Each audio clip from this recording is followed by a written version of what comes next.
Mon premier élan, il était de lancer quelque chose dans une logique de transmission, en me disant que certes, je suis encore très jeune, mais qu'il y avait peut-être quelque chose d'intéressant dans la logique de transmission. Et donc c'est pour ça d'ailleurs que je me suis associée à quelqu'un de plus jeune, qui est Victor Bourri, que j'ai des collaborateurs qui sont plus jeunes que moi. L'idée c'est aussi de leur transmettre. Et leur transmettre quoi? Un savoir-faire un peu particulier et surtout quelque chose sur lequel je travaille depuis des années, qui est justement comment est-ce qu'on peut intégrer l'analyse de l'opinion dans des communications corporate efficaces, des communications réputationnelles efficaces, leur apprendre aussi la réalité de la communication de crise faite de façon un peu différente, et puis leur expliquer que les émotions ça fait pas mal et que peut-être il y a quelque chose à intégrer dans cette veine-là.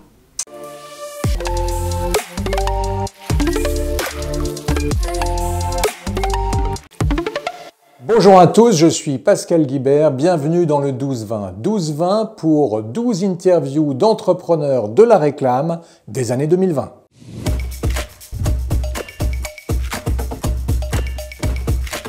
Nous gérons un actif intangible qui est l'actif réputationnel.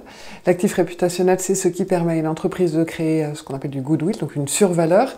La réputation, c'est la somme de la notoriété et de l'image de l'entreprise, mais aussi des dirigeants. Donc nous accompagnons les entreprises et les dirigeants. Et notre petit plus, c'est quoi? C'est qu'en fait, on travaille à partir de l'opinion, partant du principe que votre réputation, c'est quand même beaucoup ce qui se dit de vous quand vous n'êtes pas là. Et donc, qui parle de vous? Et bien l'opinion. Alors, ça peut être une opinion B2B, ça peut être une opinion B2C, mais nous travaillons avec des outils digitaux qui permettent de connaître la réalité de ce que pense l'opinion, ainsi que quelques autres outils plus off, mais qui sont aussi efficaces.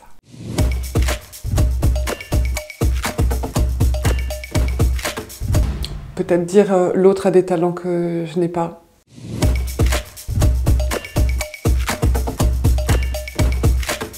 Mes zones de faiblesse, c'est parfois l'organisation, c'est parfois la patience. C'est pour ça que j'ai un associé sur qui je peux m'appuyer, parce que lui, il sait très bien faire ça.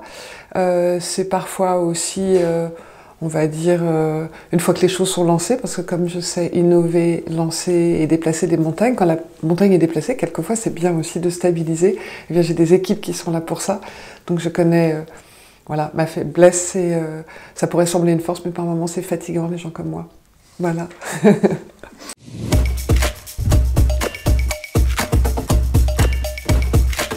Oui, il y a eu un séminaire où on se fait accompagner, on est coaché, accompagné, entre autres pour savoir accueillir les émotions et les gérer.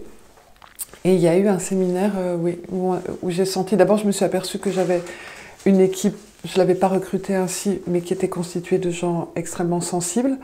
Et je me suis dit, si on arrive à transformer ces sensibilités en quelque chose d'aligné, qui va bien avec notre nom, mais il y avait un sens d'alignement, on va être extrêmement fort et on va pouvoir mettre ça au service de nos clients.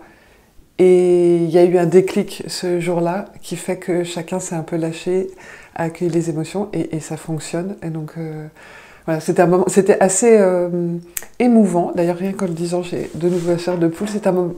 C'était émouvant, c'est réjouissant et ça fait plaisir de voir qu'en fait ça peut fonctionner, quoi.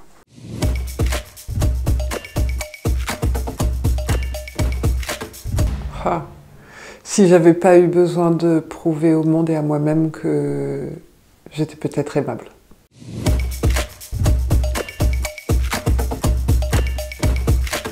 Alors en fait, le coaching qu'on fait chez Backbone, enfin que nous suivons chez Backbone, c'est un mélange de collectif, de tripartite, de quadripartite et d'individuel. Parce qu'en fait, comme c'est un collectif qu'on essaye de développer, il faut que chacun développe sa force à l'intérieur du collectif, comprenne qui il est et travaille comme les grands sportifs. Toute proportion gardée bien évidemment, mais plutôt sur ses forces que sur ses faiblesses. Donc savoir les identifier, les assumer. Et donc, oui, j'ai des coachings par moments seuls et par moments avec l'équipe. Voilà, c'est un ensemble. C'est pas un coaching juste pour moi. C'est un coaching qui s'inscrit dans une logique dynamique. Pourquoi je fais ça? Parce que je pense que, comme les grands sportifs, il faut un entraîneur, il faut quelqu'un pour. C'est pas que un sujet du développement personnel et de se sentir. Non, il faut être entraîné et il faut être coaché, il faut être accompagné. Je ne peux pas dire à mes clients ne gérez pas une crise tout seul, il faut être accompagné et pas le faire pour nous-mêmes. Alors, ce n'est pas des crises, mais voilà, être entraîné. Après, je pense que des bons coachs, ce sont des gens qui vous aident à vous regarder bien, en identifiant, enfin en étant lucide. Un coach efficace, c'est quelqu'un qui vous apprend aussi à, dans notre cas, on travaille beaucoup sur les émotions, à comprendre les émotions plus que les gérer, parce que je ne sais pas si on peut les gérer, mais en tout cas les comprendre et les utiliser comme une force. Et ça s'apprend. Donc le coaching, c'est ça aussi. Je trouve qu'il ne faut pas en abuser et qu'il y a beaucoup de coachs et qu'il y a de tout. Mais là, on a trouvé la bonne équipe, des gens qui sont bien, qui nous correspondent, qui nous font avancer. Voilà. Et c'est pas qu'une histoire de développement personnel, c'est une histoire de développement collectif dans notre cas.